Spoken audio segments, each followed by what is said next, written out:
Today I've got a new tuner for you. Yes, this is an automatic antenna tuner from our friends over at Banggood. It's one of the ATU designs from N7 DDC, and it's got some pretty cool stuff on it. There's a little connector on the back here for your Icom 705.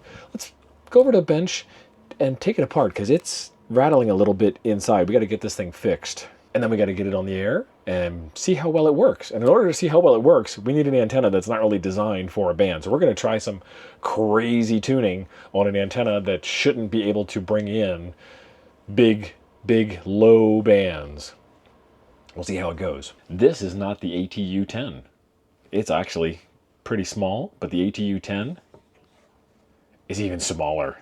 It's so cute. Inside the box with this, you also get a USB power cord. It's USB-A to USB-C, and you get a tool. So they must want us to take it apart.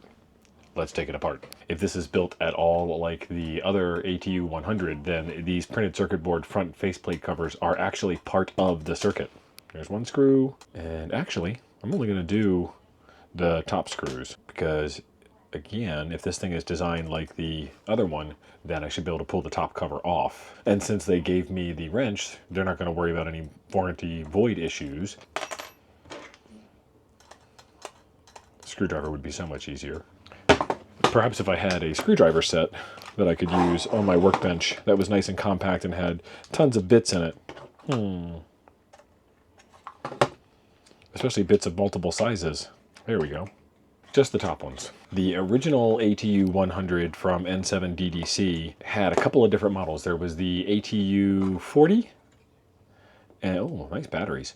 And there was the ATU-100, and then there was the ATU-10. Aha. That was what was rattling around inside. That battery is loose. This thing would not have worked from the factory. So we'll have to solder that back on real quick. And this one here, the faceplate is not part of the circuit, so I'm actually going to take it off to make it easier to do that soldering. Is the screen attached? No, it'll work fine. Okay. I thought the screen might have been wired in and then glued to the front, but it's not. It's just the way she is. And stuff like that happens from time to time, and that is why you have warranties. I'm not defending the creator of this tool or the retailer of this tool, although you could hear that pretty clearly. For any production run, and being someone who's in manufacturing, it is highly possible to get a run of 1,000 units and have like 2 of them be bad.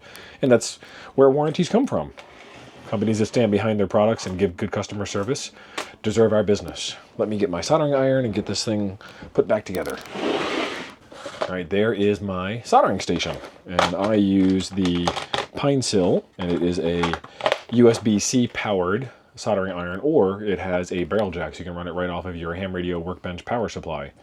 And I am going to run this off of USB-C as soon as I find a USB-C cable. And if you get one of these and it has trouble heating up, that means your USB power supply isn't fantastic, but mine is pretty good. Check that out. Heats right up real fast. And I had this set really hot from the last time, so I'm going to take this down to 640 Fahrenheit, which is where I like to operate. Depending on which side of the battery this is, it might not be a good idea to go down to normal operating temperature. If it's the negative side of the battery, I'm going to need more heat. Rather than send this thing back to China, it's going to be fairly easy for me to just, if I can get my solder out, there it is, to just fix it. I'm so tempted to stick the point of my soldering iron in there, but that would be a bad idea. All right, solder. Look at that, by the power of USB. I have the power. I also have no voice. All right, she's now reattached. Clean up the soldering iron, get that put away. Remind me that's there so I don't burn myself. Now we have that all taken care of. This did not come with any documentation, so there is an EXT button on the back. There is a ground. There are, these are on there, good, covers for the BNC connectors. And since this is designed for 10 watts, the world has decided that all QRP radios must run BNC connectors. So that'll be just fine. So as we take a look at this, we have our SWR bridge back here. This is what measures our SWR and tells us if we've got a good match or not a good match. A bunch of relays, and these are AXI, COM, IM41 3-volt DC relays. We'll have to look those up and see if they are latching relays or not. Latching relays would mean when you remove power, it's going to still be in the open or closed position that it was in when the power was applied. And that means that this thing will last even longer. This is an 800 milliamp hour battery, and that's a second 800 milliamp hour battery. And I don't know if they're wired in series or parallel, so I can't tell you what kind of voltage they get. You can measure it, but doesn't really matter all that much. It's probably 3 volts. The main chip, looks like that says microchip on it. Get out my magnifying glass. Oh, and the lighting, there we go. Microchip PIC16 F18877, and that is going to be your CPU, your PIC, your programmable interface controller, programmable interrupt controller. I forget what PIC actually stands for. So the way that these guys work is you have a series of inductors, and then buried on this board in a place that's really hard to see, down underneath the battery, is a series of capacitors. And what it's going to do is the chip is going to measure the SWR that is presented to the tuner from the radio and the antenna, and then it is going to make a somewhat intelligent decision, somewhat of a guess, and it's going to start clicking in different capacitors and different inductors to give you a different amount of inductance and capacitance for matching your antenna. This is set up as an L series, so it goes through the inductor and then out a capacitor and then out to the antenna. So these are your inductors, and then your capacitors are on the outside. And what it will do is it will swap in a inductor and capacitor match, and then it will measure the SWR. And if it's close, it will go in one direction or the other. And then depending on what it reads as it makes that next jump is where it goes from there. And that's why you hear it go clickety, clickety, clickety, clickety, clickety, clickety, clickety, click. Sounds like an old tractor. Because it's testing all of the different values to find a good match for you. Some of the really good tuners have a memory in them so that they can remember that antenna and that SWR mismatch and that power level, and then go, oh, I've seen this before, click, and then just one tune in and you are matched. We'll put this thing back together. We're going to get it on the air. We're going to figure out how well it works. But before I do all of that, I've got this antenna, and that is it. It is from my elbow to my fingertips, my pinky fingertip. So pretty long antenna, right? That's collapsed. 17 inches collapsed. And when it expands, it's not a full height resonant antenna on any band that I'm interested in. And that's why we need a antenna tuners. We got to get this thing whipped into shape. We got to whip this whip up. And right now it just looks like a Harry Potter wand. This is made of carbon fiber, and it is from our friends over at Gable Radio, and they put a special enamel on it, which is why it's blue instead of that normal carbon fiber woven look.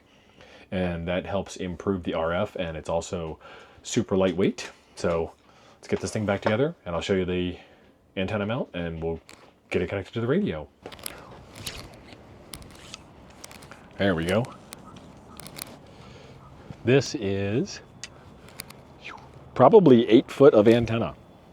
Let's get her hooked up. And then this is my antenna testing ground. Actually, it's more of my antenna tuner testing ground, because all antennas are going to RF. We don't have to worry about that. But what makes this especially tasty is this big metal fascia out front of the antenna mount gets in the way.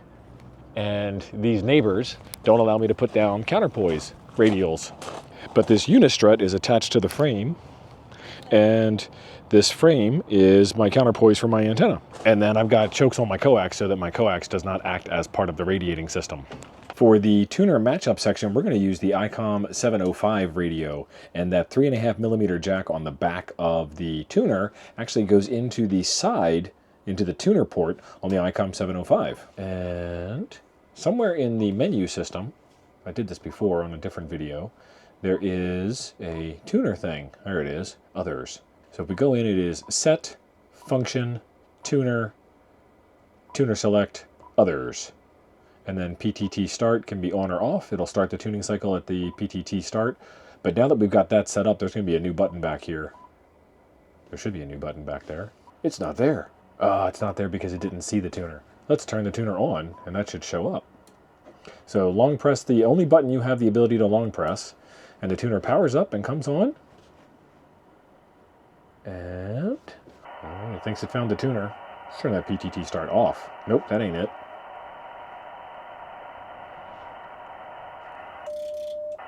Okay, that button wasn't there a second ago. So that tune thing should be there all the time, and it's not there all the time.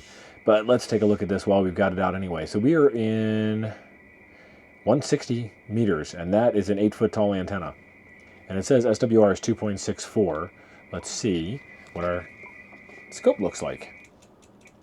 Yeah, that's not bad. I mean, it's not great, don't get me wrong, but I'm actually rather shocked about that. Let's change bands to something that's still not really reasonable on an antenna like this. Let's go to 80 meters. I'm going to hit the tune button on the tuner, which then tells the radio to put out a carrier and start tuning, and that's super easy to use.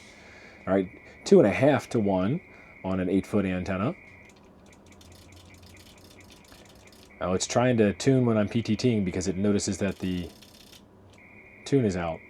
1.75. If you go into set, and you go into function, and you go into tuner, and it's actually turned off. Why is it turned off? It's still working. Others.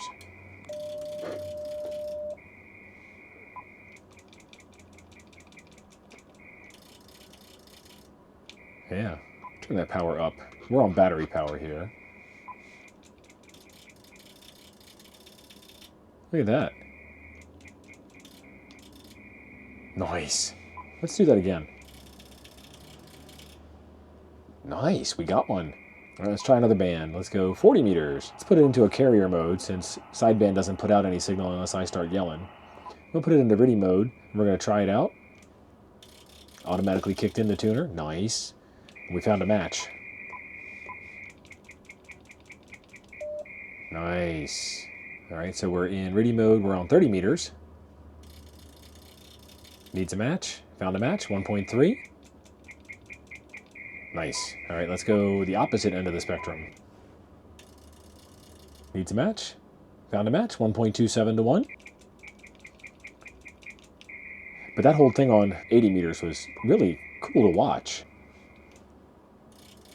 I'm just holding down the PTT button on the microphone and it automatically tries to tune.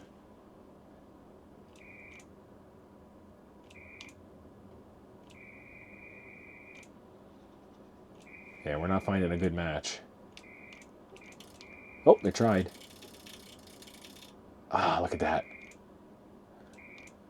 It's like the little tuner that could. This thing's awesome. Yeah, I mean, I'm presenting an impossible antenna, and it's still trying its darndest to get it done.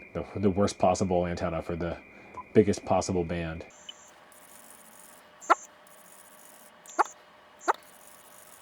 But that is completely impossible for this antenna. Something more reasonable would be this, your 10-meter band, and it finds a match. And you can actually kind of get a visual indication. You can hear the tractor sounds going as to it swapping in and out capacitors and inductors and so forth. So here we go.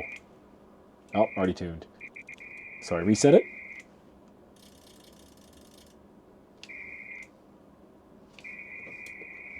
Reset it. That's pretty cool. This might be my new favorite tuner. Just so I can do this all day long.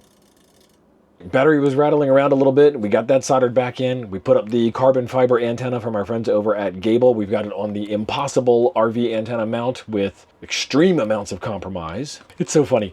Hams will tell you, that's a compromise antenna.